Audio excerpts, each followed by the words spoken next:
Data 5 shkurt, Zanafilla, kapitulli 38. Por në atë kohë ndodhi që Juda la vëllezërit e tij dhe shkoi të rri me një burr nga Adulami që quhej Hirah. Kur Juda pa vajzën e një burri Kananeas, të quajtur Shua, e mori për grua dhe u bashkua me të. Dhe ajo u ngjiz dhe i lindi një birë që ai e quajti Er. Pastaj ajo u ngjiz dhe lindi një birë që ajo e quajti Onan.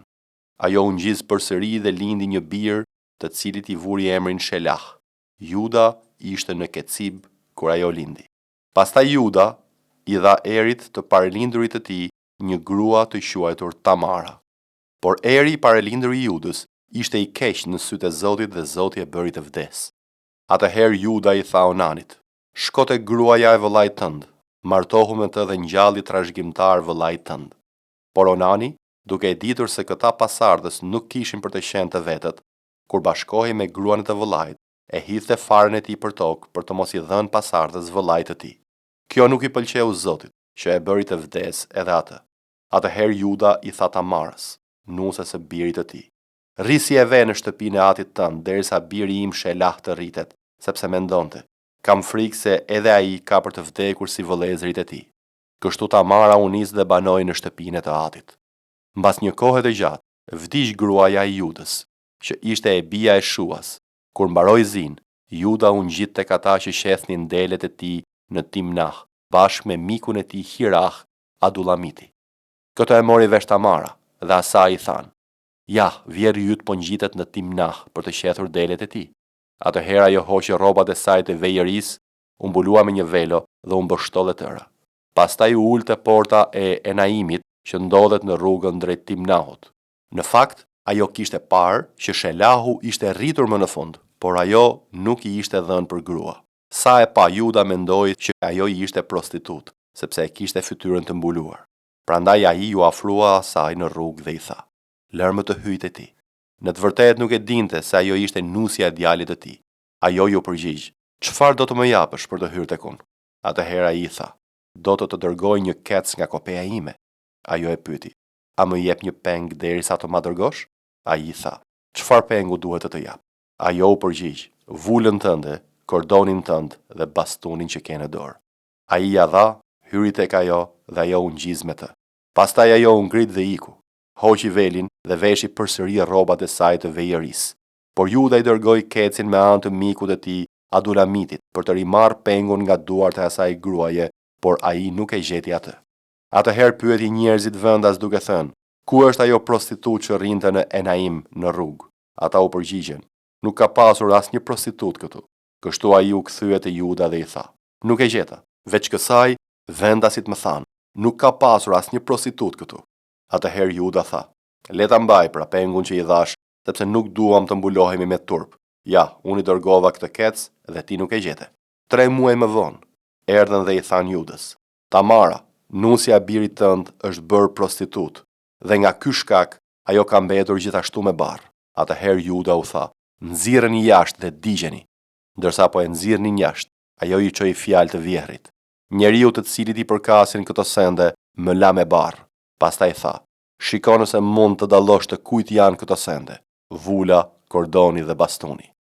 Juda i njohu dhe i tha: "Ajo është më e drejtë se unë, se unë nuk ja dha Shelahut birit tim." Dhe ai nuk pati më marrëdhënie me të. Kur erdhi koha e lindjes, ajo kishte në bark 2 binjak, ndërsa po linte, njëri prej tyre nxori jashtë një dorë dhe mamia e kapi dhe i lidhi një fije të kuqe flag duke thënë: "Ky doli i pari." Por ai e tërhoqi dorën e tij dhe ja që doli jashtë vëllai i tij. Atëherë mamia tha: "Si ja çave rrugën vetes?" Për këtë arsye u quajt Perec. Pastaj doli vëllai i tij, që kishte rreth dorës fije në ngjyrë të kuqe flag dhe u quajt Zerah.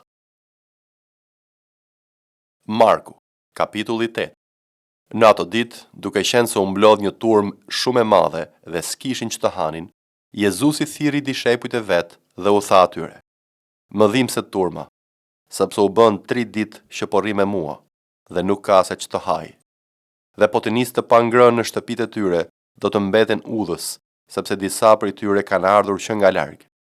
Dhe dishepujt e tij u përgjigjen: "Nga do të mund të dikush t'i ngopte këta me bukë këtu në shkretetir?" Dhe ai i pyeti: "Sa bukë keni?" Ata i thanë, 7. Atëherë ai e urdhëroi turmën të ulet për tokë, dhe si mori të 7 bukët, falenderoi, i theu dhe u dha dishepujve të vet që t'ja vinin përpara turmës, dhe ata ja vunë përpara. Kishin edhe disa peshq të vegjël, dhe si bekoi, urdhëroi të vijen përpara edhe ata. Kështu hëngrën dhe u ngopën, dhe dishepujt ngritën 7 kosha me copa që tepruan. Ata që hëngrën ishin rreth 4.000 veta, dhe i përcolli. Dhe me njëherë hipi në bark me dishepujt e vet dhe shkoi në rrethinën e Dalmanutës. Atëherë erdhën farisejnë dhe nisën të debatojnë me të duke kërkuar një shenjë nga qielli për ta tunduar. Por ai duke pshërëtir në frymë tha, "Përse ky brez kërkon një shenjë? Në të vërtetë po ju them se këtij brezi nuk do t'i jepet asnjë shenjë." Atëherë i la, hipi përsëri në bark dhe kaloi në bregun tjetër. Dhe dishepujt kishin harruar të merrnin bukë dhe në bark nuk kishin gjë tjetër me vete, veçse një bukë. Dhe Jezusi i qortoi duke thënë, "Kini kujdes, ruhuni nga majaja e farisejve dhe nga majaja e Herodit." Dhe ata arsyetonin midis tyre duke thënë, "Nuk kemi bukë." Jezusi e vuri re dhe u tha, "Përse arsyetoni që s'keni bukë? Ende nuk po e kuptoni e nuk merrni vesh? Ende e keni zemër të ngurtë? Keni sy dhe nuk shihni? Keni vesh dhe nuk dëgjoni? Dhe nuk po mbani mend? Kur ndava të 5 bukët për të 5.000, sa kosha plot me copa mblodhet?" Ata thanë, 12. "Po kur theva të 7 bukët për të 4.000, sa shporta plot me bukë mblodhet?" Dhe ata thanë, 7. Dhe ai u tha atyre, "Po si, ende nuk po kuptoni?" Pastaj arriti në Betsaida dhe i prun një të verbër e ju lutën ta prekte. Atëherë e mori për dorë të verbrin, e nxorri jashtë fshatit dhe pasi përshtyu në sy dhe vuri duart mbi të e pyeti nëse shihte gjë. Dhe ai duke hapur syt tha, "Po shoh njerëz si pemë që ecin." Pastaj Jezusi i vuri përsëri duart mbi syt dhe e bëri të shikojë lart, dhe atij u kthye të parët dhe shikonte qartë gjithçka. Dhe Jezusi e dërgoi në shtëpinë e tij duke i thënë, "As mos hyr në fshat dhe as mos thuaj gjë në fshat." Pastaj Jezusi shkoi bashkë me dishepujt e vet ndër fshatrat e Cezaresë së Filipit, dhe gjatë rrugës i pyeti dishepujt e vet duke u thënë atyre, "Kush thon njerëzit se jam unë?" Ata u përgjigjen, "Disa Gjon Pagëzori dhe të tjerë Elia, por të tjerë një nga profetët." Dhe ai u tha atyre, "Po ju, kush thoni se jam?" Dhe Pietri duke ju përgjigjur i tha, "Ti je Krishti." Atëherë ai urdhëroi rreptësisht që të mos i tregonin askujt për të. Pastaj nisi të mësoj atyre se biri të njeriut i duhet të vuaj shumë gjëra, të hidhet poshtë nga pleqt, nga kryepriftërinë dhe nga skribët, dhe të vritet, dhe pas 3 ditësh do të ringjallet. Dhe ai e tha këtë fjalë haptas. Atëherë Pietri e mori me njan dhe filloi ta qortoi. Por ai u kthye, shikoi dishepujt e vet dhe e qortoi Pietrin duke thënë, "Largohu prapa meje, Satan, se ti nuk mendon për gjërat e Perëndis, por për gjërat e njerëzve." Pastaj e thirri pranë vetes turmin me dishepujt e vet dhe u tha, "Kushdo që do të vi pas meje, ta mohoj vetveten, ta marr kryqin e vet dhe të më ndjek, sepse ai që do të shpëtojë jetën e vet, do ta humbas, por ai që do të humbas jetën e vet për hirin tim e për ungjillin, do ta shpëtojë. Çdo bi do të ketë njeriu të fitojë të gjithë botën dhe të humbë shpirtin e vet, ose çfarë mund të jap njeriu në shkëmbim të shpirtit të vet? Sepse kujdo që do t'i vi turp për mua dhe për fjalët e mia në mes të këtij brezi kurorshkeles dhe mëkatar, për atë do t'i vi turp edhe birit të njeriut kur të vinë në lavdinë e Atit të vet me ëngjët e shenjtë." Iobi, kapitulli 4. Atëherë Elifazi nga Temani u përgjigj dhe tha, "A do të bezdiste ndokush në rast se do të provonte të fliste, por kush mund t'i ndal fjalët? Ja ti ke mësuar shumë prej tyre dhe ua ke fortësuar duart e lodhura. Fjalët e tua u kanë dhënë zemër të lëkundërve dhe kanë forcuar gjunjët që gjunjëzohen. Por tani që e keqja të zurit ty, nuk je në gjendje të veprosh, të ka goditur ty dhe ti e ke humbur fare. Mëshira jote a nuk është vallë besimi yt dhe ndershmëria e sjelljes sate shpresa jote? Mbaje mend. Cili pa fajm është zhdukur vallë dhe a janë shkatëruar vallë njerëzit e ndershëm? Ashtu si që kam parë unë vetë, ata që lërojnë pa udhësinë dhe mbjellin mjerimin, vjelin frytet e tyre. Me të fryrët të Perëndis ata vdesin, era e zemërimit të tij tret ata. Vrumbullima e luanit, zëri i luanit të egër dhe dhëmbët e luanëve të vegjël janë thyer. Luani vdes për mungesë gjahu dhe të vegjëlit e luaneshës shpërndahen. Një fjalë më ka ardhur fshehur azi, dhe veshi im ka kapur për shpëritjen e saj. Midis mendimeve të vizioneve të natës, kur një gjumë i rënd bie mbi njerëzit, më pushtoi një llahtari e madhe dhe një rrëshqethje që bëri të dridhen gjithë kockat e mia. Një frym më kaloi përpara dhe mu ngritën përpjet shimet e trupit. Ai u ndal, por nuk munda ta dalloj pamjen e tij. Një figurë më rrinte para syve, kishte heshtje. Pastaj dëgjova një zë që thoshte: "A mund të jetë një i vdekshëm më i drejtë se Perëndia? A mund të jetë një njeri më i pastër se krijuesi i tij?" Ja, ai nuk u zë besas shërbëtorëve të tij dhe gjen madje të meta edhe tek ëngjëjt e tij. Aq më tepër tek ata që banojnë në shtëpi prej argjile, themelet e të cilave janë pluhur dhe shtypen si një tenj. Nga mëngjesi deri në mbrëmje shkatërrohen, zhduken për fare dhe as njeri nuk i vëre. Litarin e çadrës së tyre vallë, a nuk u akupusin? Ata vdesin, por pa dituri.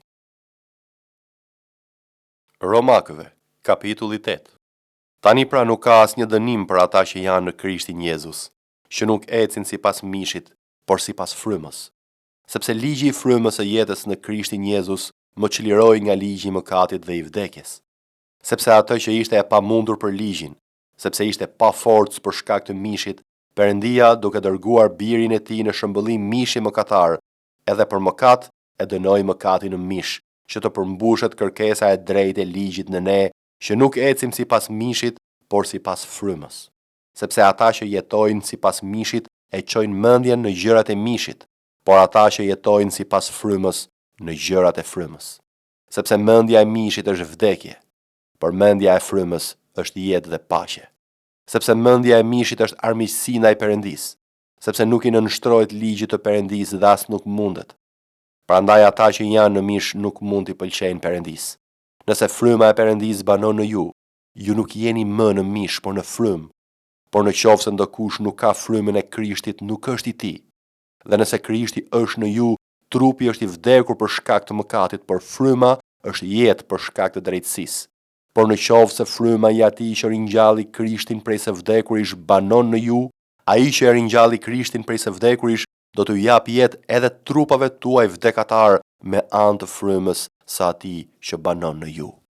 Prandaj vëllezër, jemi debitor jo të mishit, që të jetojmë sipas mishit, sepse po të jetoni sipas mishit do të vdisni, por nëse me anë të frymës i vrisni veprat e trupit, do të jetoni. Sepse të gjithë ata që udhëhiqen nga fryma e Perëndisë janë bij të Perëndisë, sepse ju nuk keni marrë një frymë skllavërie që të keni përsëri frikë, por keni marrë frymën e birërisë me anë të së cilës ne tharrasim Aba, o Atë. Vetë fryma i dëshmon frymës tonë që jemi bij të Perëndisë. Dhe nëse jemi bij, jemi edhe trashëgimtar. Si trashëgimtar të Perëndisë, ashtu dhe bashk trashëgimtar të Krishtit, nëse vuajmë bashk me të, që edhe të përlëvdohemi bashk. Sepse unë mendoj se vuajtjet e kohës së tanishme nuk vlen as pak të krahasohen me lavdin që do të zbulohet në ne. Sepse dëshira e madhe e krijesës pret me durim zbulimin e bijve të Perëndisë, sepse krijesa ju nënshtrua kotësisë, jo me vullnetin e vet, po për shkak të atij që e nënshtroi, me shpresë që vetë krijesa të çlirohet nga skllavëria e prishjes për të hyrë në lirinë e lavdisë së bijve të Perëndisë. Sepse e dim se deri tani mbar krijesa psherëtin bashk dhe ndodhet bashk në dhimbjet e lindjes. Dhe jo vetëm kaq, por edhe ne vetë që kemi frytin e parë të frymës, psherëtim në veten tonë, duke pritur me durim birërimin, shpengimin e trupit tonë. Sepse me shpresë ne shpëtuam, por shpresa që shihet nuk është shpresë, sepse ato që dikush e sheh, si mundet edhe ta shpresojë. Por nëse ne shpresojmë ato që se shohim, atëherë e presim me durim. Po ashtu, edhe fryma na ndihmon në dobësitë tona, sepse ne nuk dim çfarë të kërkojmë në lutjet tona sikurse duhet, por vetë fryma ndërhyn për ne me psherëtima të patregueshme. Dhe ai që heton zemrat e di cila është mendja e frymës, sepse ai ndërhyn për shenjtorët sipas Perëndisë. Dhe ne e dim se të gjitha gjërat bashkëveprojnë për të mirë për ata që e duan Perëndin, për ata që janë të thirrur sipas qëllimit të tij. Sepse ata që ai ka njohur që më parë, edhe i ka paracaktuar që të jenë njësoj me shëmbëllimin e birit të tij, kështu që ai të jetë i paralinduri në mes të shumë vëllezërve. Por ata që i paracaktoi, ata ai edhe i thirri, dhe ata që i thirri, ata ai edhe i drejtësoi, dhe ata që i drejtësoj, ata ai edhe i përlëvdoj. Çfarë të themi pra për këto? Në qoftë se Perëndia është me ne, kush mund të jetë kundër nesh? Sepse ai që nuk e kurseu birin e vet, por e dha për ne të gjithë, qysh nuk do të na dhurojë të gjitha gjërat bashkë me të? Kush do t'i padisë të zgjedhurit e Perëndisë? Perëndia është ai që drejtëson. Kush është ai që do t'i dënojë? Krishti është ai që vdiq, por për më tepër ai edhe u ringjall. Ai është në të djathtë të Perëndisë dhe ai ndërmjetëson për ne. Kush do të na ndajë nga dashuria e Krishtit? Pikëllimi a ngushtica, përndjekja e uria, atë zhveshurit, a rreziku a shpata, siç është shkruar, për shkakun tënd po vritemi gjithë ditën, u llogaritem si dele për therje. Por në të gjitha këto jemi më shumë se fitimtar me anë të atij që na deshi, sepse jam i bindur se as vdekja, as jeta, as ëngjëjt, as pushtetet, as fuqia dhe as gjërat e tashme, as gjërat e ardhshme, as lartësitë, as thellësitë, as ndonjë tjetër krijesë nuk do të mund të na ndajë nga dashuria e Perëndisë që është në Jezu Krishtin, Zotin ton.